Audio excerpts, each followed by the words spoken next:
mau sedekah nyembelih Jumatan di masjid, mau nyemplungi kotak masjid dituntut dari dompet, lah kok abang,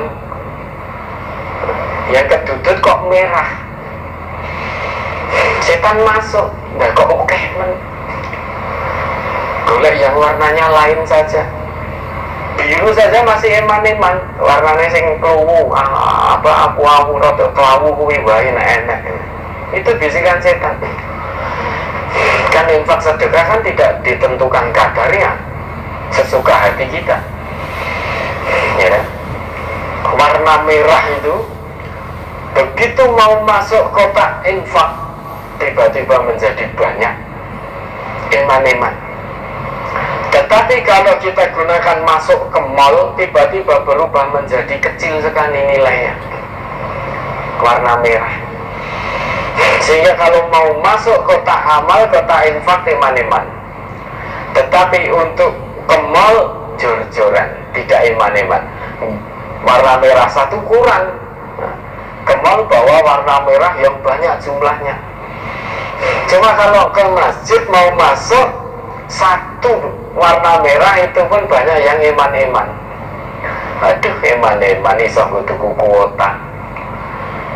Eman-eman memasukkan ini karena ini dapat kuota banyak. Itu yang sering kita rasakan. Ya, maka yang sunnah-sunnah mari, kalau yang wajib sudah tertib, mari yang sunnah-sunnah kita galakkan, kita kerjakan. Jangan-jangan yang wajib masih kurang untuk menutup sunnah tadi, untuk menutup yang wajib yang masih kurang. Ayat itu maksudnya, janganlah hartamu dan anak-anakmu sampai melupakan kamu dari mengingat Allah. Saking cintanya pada harta, pada anak, sehingga kecintaan kita kepada anak dan harta melebihi kecintaan kita kepada Allah. Itu namanya anak dan harta telah melalaikan kita dari mengingat Allah. Allah senantiasa dikalahkan. Misalkan saatnya ngaji, anak kepingin kemana gitu, bapak ibu ayo antar aku kemana, piknik atau kemana, padahal saatnya ngaji. Dulu sebelum pandemi jadwal ngaji secara offline, saatnya ngaji itu. Ngaji itu untuk urusan kita kepada Allah, kecintaan kita kepada Allah. Namun karena anak menginginkan ke satu tempat, berbenturan dengan waktu ngaji, sehingga kita menangkan anak kita, antar anak piknik ke sana kemari, padahal kita punya kewajiban ngaji. Sedang ngaji itu media untuk kita zikrullah, mengingat Allah. Namun ternyata kita lebih mementingkan keinginan anak. Anak ini nangis ngedril, waduh iki piye wayahe ngaji, bimbang akhirnya. Wah, daripada keinginan anak tidak keturutan, piye-piye no yo anak, saya cinta pada anak saya, nuruti anaknya, kalahkan ngajinya. Nah, ini berarti anak punya potensi untuk menghalangi kita dari mengingat Allah, menomor duakan Allah. Tapi menomor satukan anak dan menomor duakan Allah itu contoh saja, contoh kecil. Banyak contoh-contoh lagi di kehidupan nyata di dunia yang kita lalui setiap hari ini. Berapa banyak orang tua yang kalah, gugah anaknya subuh loh, banyak yang mesake. Kasihan, tidak tega. Padahal sholat itu puncak seseorang untuk zikrullah. Puncak seseorang mengingat Allah ya sholat. Tetapi banyak orang tua yang mesake ketika membangunkan anaknya untuk berdiri sholat, apalagi suasana dingin, turun hujan lebat, angin agak kenceng. Yang ada waktu subuh anaknya tidak dibangunkan, malah selimutnya semakin dibetulkan oleh orang tuanya. Ada orang tua yang seperti itu. berarti ini telah melupakan dari mengingat Allah. Padahal puncak zikrullah itu sholat ya. Sholat itu puncak dari kita mengingat Allah. Ada pula orang yang rela kehilangan sholatnya hanya untuk mengejar harta. Dulu di awal-awal Islam, Nabi sedang berkhutbah, datang kafilah dagang. Orang awal-awal Islam yang belum paham meninggalkan Nabi berdiri seorang diri berkhutbah. Maka turun ayat itu. Ayatnya gimana? Wa idza ra'au tijaratan aw lahwan fadlu ilaiha wa tarakuka qa'ima. Qul ma 'indallahi khairum minal lahwi wa minat tijarah wallahu khairur raziqin. Meninggalkan Nabi padahal Nabi sedang berkhutbah, menyampaikan wahyu-wahyu, nasihat-nasihat, risalah dari Allah. Lalu datang kafilah dagang, diskon 50%, 70%, 90%. Orang-orang pada berhamburan lari meninggalkan Nabi berdiri seorang diri mengejar kafilah dagang tadi. Sama dengan kita. Panggilan sholat datang karena masih sibuk urusan dunia, sibuk urusan dagang, jual beli, urusan pekerjaan. Padahal panggilan untuk sholat Jumat sudah didengar. Lah engkosik. Coba seandainya kita dihadapkan pada dua pilihan, tidak ada pilihan yang ketiga. Awal waktu sholat Jumat sehingga mendengarkan khutbah itu rentetan sholat Jumat itu sampai selesai, namun kita kehilangan keuntungan dunia 100 juta karena tanda tangan proyek dilakukan ketika sholat Jumat, waktu Jumat. Atau kita mendapatkan Jumat, pahala Jumat, kebaikan Jumat, tetapi kita kehilangan proyek 100 juta. Atau kita mendapatkan keuntungan dunia 100 juta namun kehilangan pahala Jumat. Pilihannya hanya dua. Keuntungan 100 juta akan kita dapat saat kita tanda tangannya itu di waktu Jumat, pas sholat Jumat.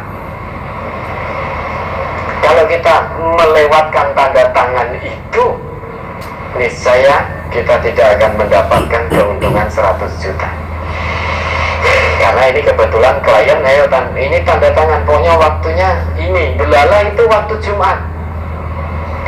Kalau kamu tanda tangan, maka dapat keuntungan 100 juta. Nah, tanda tangan nanti setelah selesai Jumat, enggak, pokoknya tanda tangan saat ini, pas waktu Jumat. Kalau di luar Jumat sudah tidak berlaku proyek. Nah, proyeknya sudah gagal. Nah, kira-kira kalau dihadapkan pada dua pilihan ini, kita pilih mana? Kita pilih mana? Keuntungan duniawi atau keuntungan ukhrawi? Keuntungan duniawi berarti kita mendapatkan keuntungan 100 juta dan melakukan tanda tangan di waktu Jumat itu sehingga kehilangan Jumat. Kita mendapatkan keuntungan duniawi. Kalau keuntungan ukhrawi itu berarti kita tidak tanda tangan proyek itu, tapi kita mengikuti, menunaikan ibadah Jumat mulai dari awal. Tentu, pilih mana? Pilihan sulit ini. Tapi banyak manusia yang milih mendapatkan keuntungan duniawi daripada keuntungan ukhrawi. Sing tuku oke tak dolane sing. Kan iki lagi khutbah pertama, kan baru khutbah pertama, nanti masih ada khutbah kedua. Setelah khutbah kedua, nanti kan masih ada komat lah. Nanti saja kalau pasti koma saya lari. Banyak manusia yang seperti itu karena iman-iman nanti pembelinya lari. Dia tidak sadar bahwa dia bisnis berjual beli yang menggerakkan hati dan kaki pembeli datang ke tempatnya, itu Allah itu lupa. Jangan takut untuk meninggalkan keuntungan dunia untuk bersegera memenuhi panggilan sholat. Jangan takut, karena kata Allah, Qul ma 'indallah khairum minal lahwi wa minat tijarah. Apa yang ada pada sisi Allah, keuntungan di sisi Allah itu lebih baik daripada keuntungan dunia yang melenakan, daripada keuntungan jual beli yang kamu lakukan. Maka jangan tinggalkan nabimu ketika sedang berkhutbah untuk kamu mendapatkan keuntungan dunia. Karena dengan meninggalkan nabimu, kamu hanya dapat keuntungan dunia. Keuntungan dunia itu menipu, melenakan. Sedangkan dengan tetap bersama nabimu, kamu akan mendapatkan keuntungan dunia akhirat. Selesai Jumat, selesai sholat, urusan dunianya juga dibuat oleh Allah untuk dapat urusan dunianya. Akhiratnya lebih-lebih. Maka jangan takut untuk meninggalkan keuntungan dunia agar mendapatkan, mengedepankan keuntungan akhirat. Karena apa yang ada di sisi Allah itu lebih baik daripada apa yang ada di sisimu, yaitu di dunia ini. Jangan takut. Kenapa jangan takut? Karena ayat itu ditutup, Allah khairur razikin. Allah itu sebaik pemberi rezeki. Yang memberi rezeki itu Allah, bukan manusia. Maka jangan takut menunda kepentingan dunia untuk kepentingan akhirat. Jangan takut. Takutlah kalau kita tunda kepentingan akhirat untuk mengejar kepentingan dunia. Takut itu di situ. Karena yang maha pemberi rezeki itu Allah. Bisa jadi keuntungan akhirat tidak dapat gara-gara mengejar keuntungan dunia. Karena pemberi rezeki itu Allah, maka keuntungan dunia pun juga tidak akan didapat. Maka jangan takut. Kalau kita meninggalkan keuntungan dunia demi keuntungan akhirat, janji Allah, janji Rasul, dunianya disertakan. Keuntungan akhirat dapat, keuntungan dunia dapat. Namun kalau meninggalkan keuntungan akhirat demi mengejar keuntungan dunia, ya mungkin dapatnya hanya sedikit di dunia, tidak dapat banyak. Namun di akhirat, wa malahu fil akhirati min nasib, tidak akan dapat bagian karena yang dikejar keuntungan dunia. Maka sudah Allah berikan ketika di dunia. Sedangkan dia tidak mengejar keuntungan akhirat, maka di akhirat tidak mendapatkan bagian dari Allah. Bagiannya sudah dia dapatkan ketika di dunia ini. Ya, maka jangan sampai anak dan kekayaan kita melupakan kita dari zikrullah.